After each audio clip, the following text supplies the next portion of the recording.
To adjust the lateral supports, you will need a 4mm Allen key. There are 6 screws on each lateral support that can be adjusted to give a wide range of angle options for the support.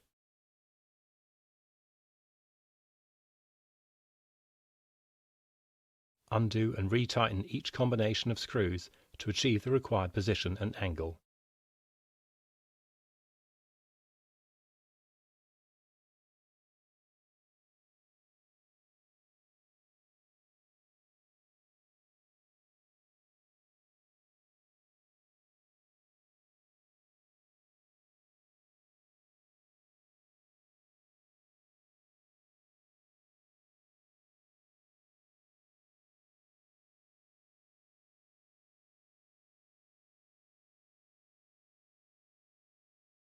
It is important to check all fittings are secure before use.